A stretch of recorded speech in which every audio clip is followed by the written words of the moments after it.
From Embark's headquarters in Dallas, Texas, this is Accounting Matters, an accounting podcast powered by Embark.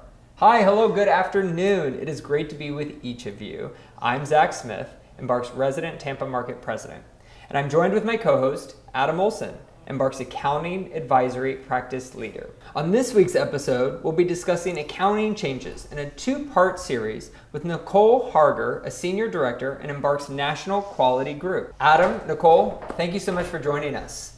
So before we begin, I'd like to ask each of our guests something that maybe our listeners don't know about them. So Adam, I'll start with you. Tell our listeners something that maybe they don't know about you that you'd like to share. Yeah, so I've spent probably the last, let me do the math real quickly here, 17 years or so in Dallas, but I'm not a native Texan myself, so I was actually born in Chicago. Oh. So all my family is from up north, and we gradually made our way down south. There you go. Great. Nicole? And you stole mine. Well, I was going to say I spent 8 years living in Minnesota. And I actually, when we moved up there, I was 2. So I learned to talk when we were up there. And so I had a very thick northern accent. I love it. Well, hopefully we'll hear some of that during today's discussion, if we're lucky. What's your fun fact? I feel like we got to get you in on this discussion as well. Yeah, my fun fact is I love to bike ride on the weekends. And most Saturday mornings, I go out for a long bike ride. So awesome. Define long. 40 to 50 miles. That's a long bike ride. It's very long. It sounds long to me. It's long to me. There we go. That's 40, 50 miles more than I do. So there you go. Well, perfect. Well, listen, Adam, as we near year end of 2022, we thought it would be helpful for our listeners if we spend some time today talking through changes in accounting principles and accounting errors. You know, Adam, can you first talk a little bit about why this topic would even be relevant to our listeners, as I know they're thinking about year-end close? Yeah, so good question there. Like, why does this conversation generally come up around this time of year? I mean, it's not like it's just limited to year-end. It's really at any time you're kind of going through a reporting period. But for many companies, obviously annual financial statements is a big undertaking. But in kind of going through that process and assessing your records and making sure everything ties out and everything looks right and you've accounted for all your transactions, a lot of times there can be things that come up that warrant the need for potential change. So it could be, voluntary changes on how you're presenting certain things. There could be certain accounting principles that maybe were effective during the year that you need to apply, or even kind of on the worst case scenario, you uncover some errors that potentially in your prior period financial statements that you now need to think through and figure out how you resolve. So all those things are things that can come to fruition when you're going through your annual reporting. And so it's important to keep in mind that all these scenarios aren't that uncommon either. Like a lot, they come up pretty frequently, and it's just trying to understand how you address the accounting when you come across one and how you resolve it, particularly if you're going through an audit as well. Okay, so where does some of the guidance exist for these accounting changes and errors? Yeah, so ASC 250 is kind of the governing guidance for all accounting changes. It's really used as kind of like an overarching standard. So a lot of people refer to it as like a companion standard to the rest of the accounting standards. So as you're applying any of the other existing accounting principles or standards and you have any potential changes, errors, etc., you would look to ASC 250 in most cases to figure out how to apply that. Okay, and then specifically, let's dig into ASC 250. Okay. What are some of the types of changes that fall under that purview? Yeah, so there's really 3 broad categories of accounting changes that fall under the scope of the guidance. And so we've kind of alluded to one in our opening question. So there's change in accounting principles, which is very common. There's changes in accounting estimates, also very common. And then a third one that sneaks in certain circumstances is when there's a change in a reporting entity. Those are the 3 common changes. But I will say the guidance also covers how you deal with accounting errors. So anytime you need to potentially change something and it's the result of an error, there's guidance as well in ASC 250 for how you evaluate those errors and ultimately correct them if needed. Okay, and we all know change can be hard, and that's where Embark is here to help. Sure. And I'm sure that a lot of people, though, are adverse to change, right?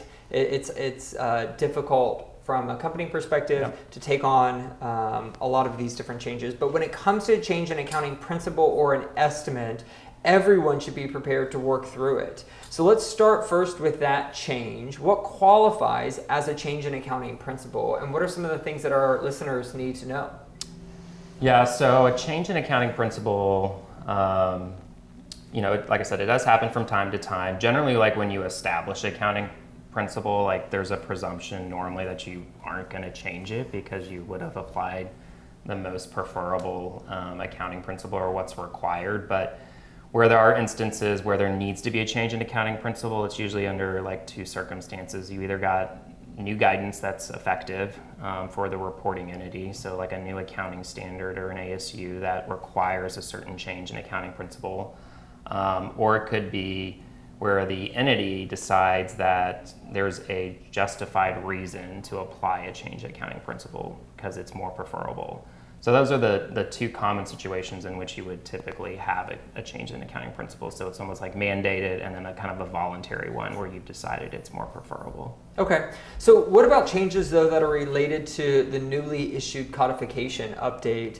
Doesn't the FASB typically provide specific transaction requirements around these updates? Yeah, they're doing that for sure. In more recent standards, you see transition guidance that is specific to how you should transition for that standard. So, when there is specific transition guidance in the ASU, you obviously would use that to transition. But in the absence of any specific transition guidance, you would for sure then refer back to ASC 250 and use the guidance in there for how to apply that change in accounting principle. Now, how does this relate though to companies that are early adopters of the codification update? Yeah, it's really no difference in whether you early adopt or apply as of the effective date. Again, if there is transition guidance, it's going to most likely apply equally for the early adoption, and then in the absence of it, you would still apply the normal kind of change in accounting principle guidance in 250. Okay, let's switch over to Miss Minnesota over here, Nicole. Nicole, can you talk us through some of the examples of situations where a change in accounting principle would be applied? Yep, I'd be happy to. So let's say a company uses the LIFO valuation method for their inventory, and for some reason or another they decide they want to start using the FIFO method. That change between valuation methods would qualify as a change in accounting principle. Another scenario would be if a company changes the date at which they perform their annual goodwill impairment test under ASC 350. Great, that's helpful. So what if an accounting policy or principle was immaterial in a prior period? If the company adopts that principle in the current period, is it still considered a change in accounting principle? No, so the guidance is actually very clear on this, and it would not qualify as an accounting change. For example, so let's say a company enters into its first business combination, they would apply ASC 805. Just because it's their first time to do it, that doesn't mean it qualifies as an accounting change under ASC 250. So keep in mind this is different than if an accounting policy or principle should have been previously applied and it wasn't. That's typically an error in which when the accounting principle is considered material. Okay, and so let's just keep on moving down that list. What about a change in accounting estimate? What exactly is a change in the accounting estimate, and how would that differ from a change in accounting principle? So a change in accounting estimate is a change that has adjusted the carrying amount of an existing asset or liability, or a change that alters the subsequent accounting for existing or future assets or liabilities. So this type of change is a result of new information. Some examples of changes in accounting estimates could be the estimated useful life of a depreciable asset, changes in estimated credit losses, changes in estimated liabilities for warranties, and a change in estimate for obsolete or excess inventory, just to name a few. There can be situations where a change in accounting estimate is a result of a change in accounting principle. So sometimes they can be a little intertwined a bit. All right, well, I'm going to ask this. Can you give me an example? Sure. So let's say a company changes the method of depreciation for their fixed assets. The method change is a result of either a change in estimate of future benefits of using the asset, the pattern of consumption for the benefits, so like obviously the life of the asset, or information available to the company about the benefits. So in this scenario, the effect of the change in accounting principle, which would be the depreciation method, might be inseparable from the effect of the change in accounting estimate. And because changes of this type are related to continuing the process of obtaining additional information, this change would be considered a change in estimate. Okay. Now, I know a lot of things in the financial statements have reoccurring fair value measurements. Mm-hmm. If a company changes in valuation techniques used to measure those items, how do we think about that? Yeah, so just to level set a little bit, generally the valuation technique used is consistently applied from period to period. In some circumstances, there could be a rationale for a change in the valuation technique. And so when this occurs, that would be considered a change in estimate. Okay. Now, Adam, switching back over to you, Yep.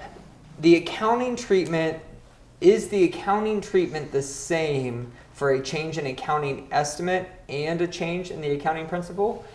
Or are there differences that we need to be aware of? Yeah, no, there's differences for sure. And that's, Nicole kind of alluded to an example where you could have something that's kind of intertwined between two. It's important to distinguish those because of how you apply the change. So changes in accounting principle are accounted for retrospectively, which basically means you're going to restate any prior period financial information for the change.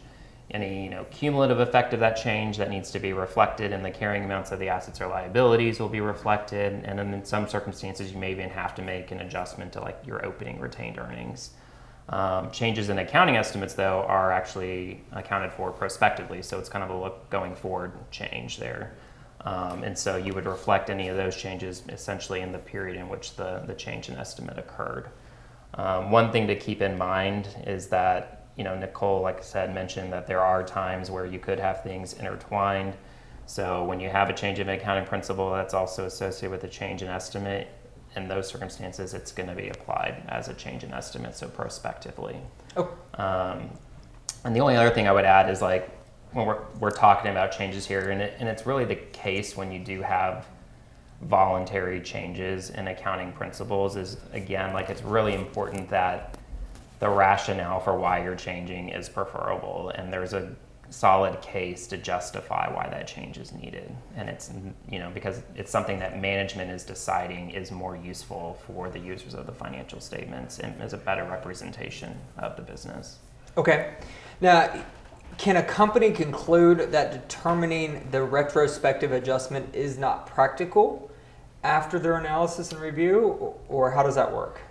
Yeah, that's a good question, because if you think about a change in accounting principle, obviously you kind of have to go back to the earliest period presented and reflect those changes. On paper it might sound like that's an exercise that can be done, but there could be situations where it's not practical or it's impossible to do.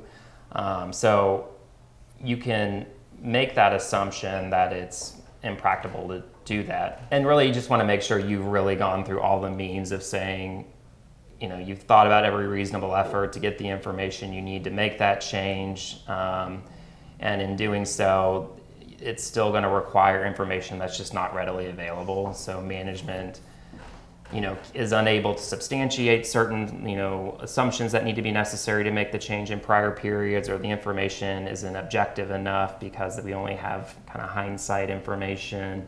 Or there could even be times where you have a whole new management team and people weren't involved with the company back then, and you just can't find the information that's necessary.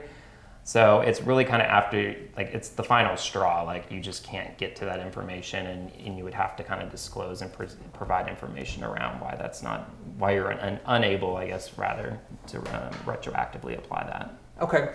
Now, you talked about the word preferable when describing changes to the accounting principle. Yep. How does management appropriately justify that a new accounting principle is preferable? Is there a method that they need to be thinking through? How does one go about that?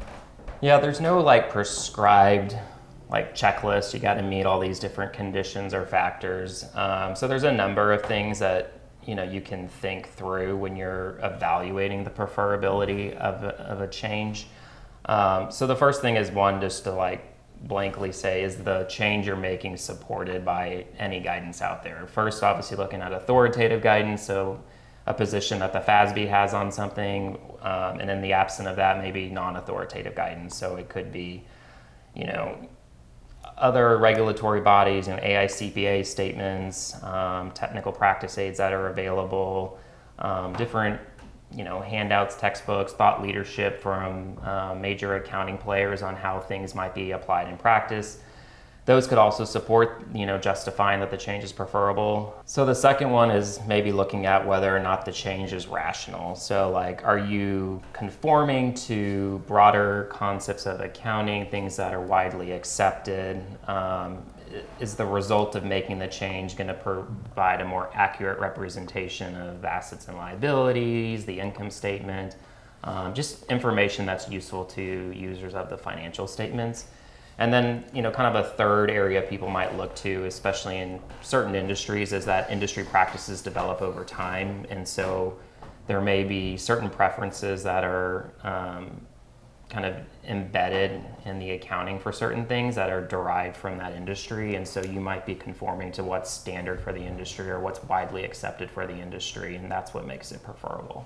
Okay, now Adam, our listeners are dying to find out, is a preferability assessment required when a company has to change to accounting principle that the codification presents as preferable, or is there something else they need to be doing?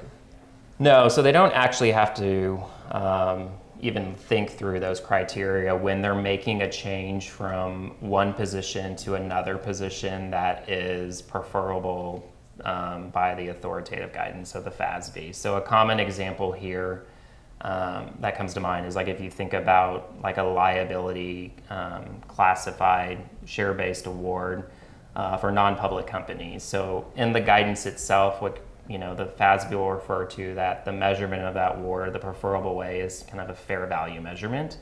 But they also provide an alternative to non-public companies that they could value the awards using the intrinsic value.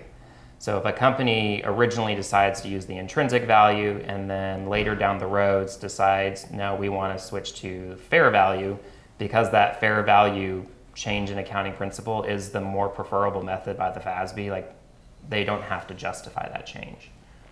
Okay, so helpful there. But what about when a company is either filing a registration statement or considering a change to accounting principles prior to filing a registration statement? How do we need to be thinking about that? That's a good point. So, oftentimes when a company is, obviously transitioning from a private entity to they're getting ready to file their initial registration statement, going to become a public business entity, could be a number of accounting principles that need to change, and it could be the result of certain elections that were made that are only permissible for private companies that are no longer allowable for them as they become a public company. And so the question arises, like, how do you deal with the transition in those accounting principles? And the way you think about it here is that because those changes aren't really voluntary, they're almost being mandated as required by US GAAP for public business entities. Those changes do not have to be evaluated whether or not they're preferable. One thing to keep in mind is if a company is planning to do an IPO like down the road, so like they're like, yeah, that's kind of our exit strategy long term. We realize today we've made some elections that we know we can't have when we go to file our initial registration statement. So we're going to go ahead and change our accounting for something that we applied a private company alternative to. In that case, because it's not really being mandated by the transition as required in the registration statement, they're more voluntarily deciding just to change it earlier so that it's ready to go down, 2-3 years from now. They would have to go through a preferability assessment, which is usually easy to justify because you're essentially applying a more common approach that's used by public business entities alike. Okay. All right. Over to you, Miss Minnesota. Nicole, what is an auditor's role in evaluating management's assessment of preferability here? Do they have to weigh in, or is this something that they stay out of? Yes, they definitely have some responsibilities. They need to make sure that the newly adopted accounting principle is in accordance with GAAP. And then in addition to the method of adoption, they need to make sure that is also in accordance with GAAP. Obviously, all the related disclosure requirements, and then as well as making sure that the company has justified that the change is preferable, like Adam talked about. So does an audit firm provide an opinion on management's preferability assessment, or do they stay out of that? How do they go about that? Yes, so for auditors of public companies, yes, but with one exception. So when an SEC registrant makes a voluntary change in accounting principle, it is generally required to include a preferability letter that has been issued by their auditors as Exhibit 18 within their first periodic report, subsequent to the period in which the change was adopted. The exception here is when the voluntary change relates to a change in an entity's goodwill impairment and testing date. So I talked about that a little bit earlier. As long as a registrant determines that there wasn't a material impact to changing their goodwill impairment testing date, the staff no longer requires a preferability letter. Okay, great. And so we've alluded to it a few times in our discussion so far, but I imagine materiality plays a big role when thinking through the reporting and disclosure requirements for changes in an accounting principle. Is that fair to think about it that way? Yes. So similar to all standards, ASC 250 is no different, and it does not need to be applied to immaterial items. So an entity that makes a change in accounting principle and they conclude that it's not material to prior periods, therefore they would not apply the change on a retrospective basis. They would just apply the new principle to assets and liabilities affected by the change, and then they would recognize the cumulative effect of the change as an operating item in the income statement for the period in which the change occurred. The entity would not be allowed to recognize the cumulative effect on a separate line item in the income statement, nor would they be able to recognize the cumulative effect in beginning of the period retaining earnings. Okay, but the people want to know, what about the disclosure requirements for companies who have a change in accounting principle? How do we handle that? Yep, so companies obviously must disclose the nature of and the reason for the change. So why is the newly adopted principle preferable, as well as the method of change, and then a description of all prior period information that has been retrospectively adjusted, and then as well as the effect of the change on the income statement, and any effect on per share amounts, and then the effect on any other balance sheet line items and the change in retained earnings as a result of the change.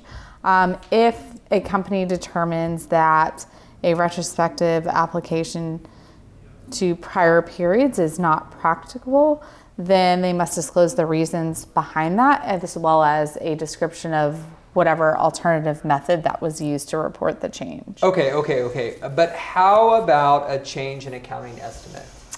So for a change in accounting estimate that affects several future periods, entities are required to disclose the effect of the change on the income statement amounts for the current period. So an example of this would be an example of a change that would affect several future periods is one we've talked about a couple of times, is a change in the service life of depreciable assets. So in contrast, disclosure of the effects is not necessary for estimates made each period in the ordinary course of accounting for items such as uncollectible AR, inventory obsolescence, etc. However, disclosure is required if the effect of such change in estimate is material. When an entity affects a change in estimate by changing an accounting principle, the company must also include the disclosure requirements that are required for changes in accounting principles that we previously discussed. If a change in estimate does not have a material effect in the period of change, but is reasonably certain to have a material effect in later periods, a description of that change in estimate needs to be disclosed whenever the financial statements for that period of change are presented. So Adam, the last change you noted was around the reporting entity itself. Let's dig in a little bit deeper there, and do you mind explaining that? Yeah, so there's specific guidance that does relate to when there is a change in a reporting entity. And so a lot of times the question is like, what does it mean to have a change in a reporting entity? And so the way you think about it is to actually change the reporting entity means you more or less have to establish a new reporting entity. So for example, if you were to acquire a business that gets consolidated into the reporting entity, just because you acquire that business doesn't mean you necessarily change the reporting entity. It's still the same business and still the same reporting entity. Okay. But in cases where there actually is a new reporting entity, there is guidance for how you then need to think about the change there. Okay, so then obviously I need some examples there. Give me an example of what would be a change in the reporting entity. Yeah, so a lot of times you'll see changes in reporting entities, particularly when you're dealing with a lot of common control transactions, and they're preparing a lot of times combined financial statements. So you could have one instance where company A and company B were combined together as a reporting entity because they have a common parent, and then let's say a couple years down the road, the parent acquires company C and decides now they want to add company C to that combined financial statement. So now you've got a new entity added in those combined financial statements, and so that common control transaction would essentially establish a new reporting entity. Okay, so let's dig a little bit more. Talk to me about how the accounting works when there is a change in the reporting entity. Yeah, luckily it's pretty much aligned with the change in accounting principles. So, it's not like you have to learn something new. So in that case, it's more or less you're applying that like retrospective application. So essentially assuming that the new reporting entity has been in effect for all of the prior periods. So in our case of like those common control entities, you would want to assume the effect of that other company that's been added to the group as of the earliest period, or at least I would say the earliest period presented, or in cases where maybe the earliest period presented, not all of those entities were under common control, at least up to the date of when the earliest date is that they were under common control. I'll add also, it's kind of similar to what Nicole got into on other changes. There's obviously disclosure requirements around any of these changes. So again, it's just describing what the changes were, what was the rationale or the reason for the changes, and then similarly, it's like explaining some of the effects on certain financial statement metrics as a result of the change. So, the guidance will refer to like the effects on net income, income from operations, other comprehensive income, any kind of per share information, so earnings per share, stuff like that. The effects of this change in the entity on those items. Okay. Adam, one of the things we haven't touched on are reclassifications in the financials. Are those evaluated under the same guidance as other accounting changes, or do we need to be thinking about those differently? Yeah, so it depends a little bit. I would say generally reclassifications actually don't qualify as an accounting change and won't generally need some type of like preferability assessment or anything along those natures. I mean, if you think about a lot of reclassifications that might exist. It helps illustrate why that's the case. So like a common one is maybe breaking out different line items on the income statement that were previously collapsed into something. So, you may just decide that you want to separate like selling expenses from SG&A in 1 year. So now you got selling separate versus your general and administrative expenses. Those types of changes won't necessarily be considered a true change in accounting principle, which means you don't have to like assess preferability. But one thing you should keep in mind is that although it's not a change in accounting principle, which would say you have to go back and retrospectively change the prior periods, there is a common viewpoint that you should recast still those reclassifications in the prior periods, and that really falls under more general guidance in ASC 205, which is basically saying that the information has been conformed because it's more useful to present it the same way in all periods.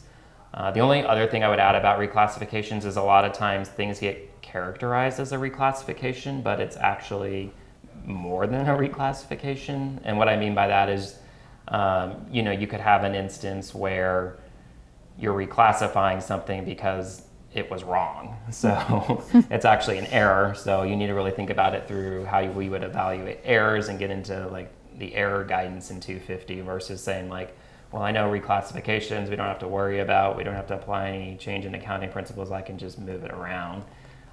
So you really need to understand like what is driving the change in reclassification or presentation and make sure that it's not truly some type of error that you're actually correcting. Yeah, Adam, this has been really helpful. Nicole, let's go ahead and wrap some things up around processes and controls. What are some of the considerations our listeners need to keep in mind as it relates to changes in accounting principles and estimates? Yeah, so financial statement risks related to changes in accounting principles or estimates should be appropriately mitigated by internal controls. This can be either transaction level or entity level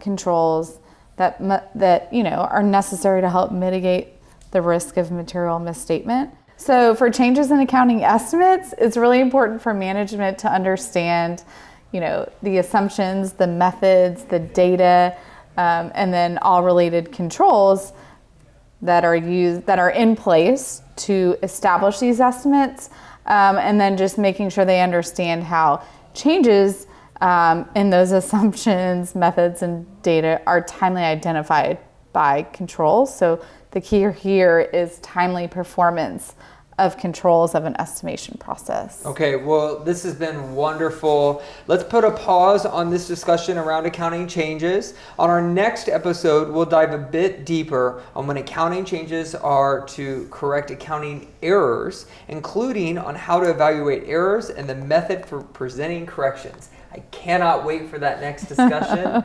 I know it will be riveting. Not everything's perfect in accounting, so you always got to think through error evaluation. Absolutely, Adam. I love it. Nicole, Adam, thank you so much for your time today. Looking forward to our next discussion, and we will talk to you soon. Thanks so much for joining Accounting Matters.